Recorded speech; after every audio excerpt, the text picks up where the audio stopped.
साइनोपिक्स के मुअज़्ज़ज़ नाज़रीन, हम अक्सर दज्जाल का नाम सुनते ही एक खौफनाक शख्स का तसव्वुर कर लेते हैं। एक ऐसा आदमी जो अचानक जाहिर होगा, लोगों को धोखा देगा और दुनिया को तबाही की तरफ ले जाएगा। लेकिन सवाल यह है, क्या दज्जाल सिर्फ एक शख्स का नाम है या दज्जाल एक पूरा निज़ाम है जो इंसान को अंदर से बदल देता है?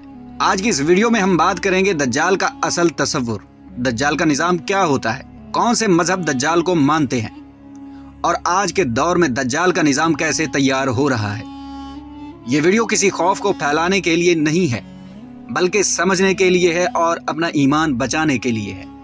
दज्जाल का लफ्जी और मानवी मतलब। दज्जाल का लफ्ज दजली से निकला है, जिसका मतलब होता है झूठ को सच के लिबास में पेश करना। यानी दज्जाल सिर्फ झूठ बोलने वाला नहीं, बल्कि सच और झूठ को मिलाकर इंसान को गुमराह करने वाला होता है। इसलिए रसूलुल्लाह सल्लल्लाहु अलैहि वसल्लम ने फरमाया कि दज्जाल का फितना सबसे बड़ा फितना होगा। इसलिए नहीं कि वो तलवार उठाएगा, बल्कि इसलिए कि वो अक्ल और ईमान पर हमला करेगा। जब अक्ल गुमराह हो जाए तो ईमान खुद कमजोर हो जाता है। इस्लाम में दज्जाल का तसव्वुर। इस्लाम में दज्जाल को एक फितना अकबर कहा गया है। रसूलुल्लाह सल्लल्लाहु अलैहि वसल्लम ने बार बार इसका जिक्र फरमाया। हदीस में आता है कि दज्जाल एक आंख से काना होगा, उसके पास दुनिया की आसानियां होगी, वो खुद को सब कुछ देने वाला जाहिर करेगा। लेकिन यहाँ एक गहरी बात है, एक आंख का काना होना सिर्फ जिस्मानी निशानी नहीं, बल्कि ये इशारा है कि वो हक का एक पहलू छुपा लेगा। यानी वो दुनिया दिखाएगा, आखिरत छुपा लेगा, वो फायदा दिखाएगा, नतीजा छुपा लेगा। दज्जाल का निज़ाम क्या है? दज्जाल का निज़ाम एक दिन में कायम नहीं होता, ये आहिस्ता आहिस्ता तैयार होता है। इस निज़ाम की बुनियाद होती है ईमान को कमजोर करना, सच को मुश्किल बनाना, झूठ को आसान बनाना।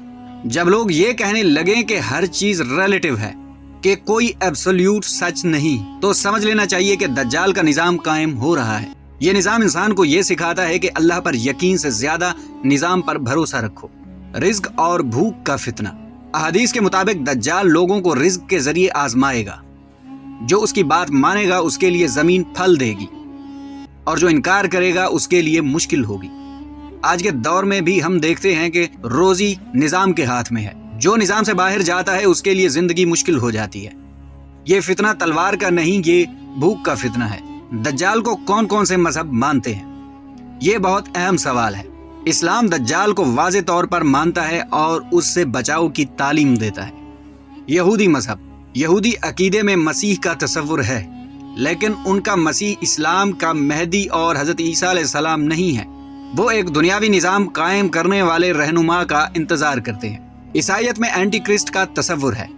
ये भी एक ऐसा फितना है जो खुद को हक पर जाहिर करेगा, लेकिन असल में गुमराह करेगा। यानी तीनों मज़ाहिब में एक गुमराह रहनुमा का तसव्वुर मौजूद है, फर्क सिर्फ पहचान का है। दज्जाल और इल्म का फितना। दज्जाल जाहिल नहीं होगा, वो इल्म का इस्तेमाल करेगा। वो लोगों को ये यकीन दिलाएगा कि इल्म के बगैर ईमान बेकार है और ईमान के बगैर इल्म काम का है। यानी इल्म को रब से काट कर निज़ाम से जोड़ दिया जाएगा।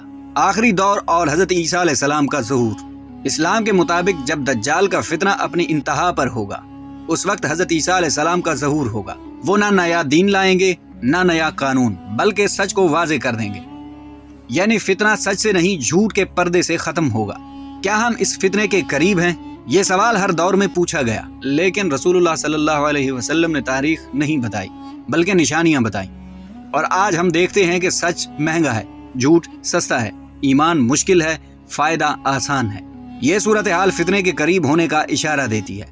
मुअज़्ज़ज़ नाज़रीन, दज्जाल से बचाव तलवारों से नहीं, सोच की सफाई से होता है। जो अपनी सोच अल्लाह और रसूल सल्लल्लाहु अलैहि वसल्लम के हवाले कर देता है, दज्जाल उसका कुछ नहीं बिगाड़ सकता। अगर आप चाहते हैं कि आने वाली वीडियोस में हम बात करें हजरत इमाम मेहदी के ज़हूर की, दज्जाल के खात्मे की और आखिरी फितनों की निशानियों की, तो चैनल को सब्सक्राइब जरूर करें। अगली वीडियो में हम बात करेंगे कि दज्जाल का निज़ाम कैसे टूटेगा। तब तक अपना ख्याल रखें, मिलते हैं अगले टॉपिक पर।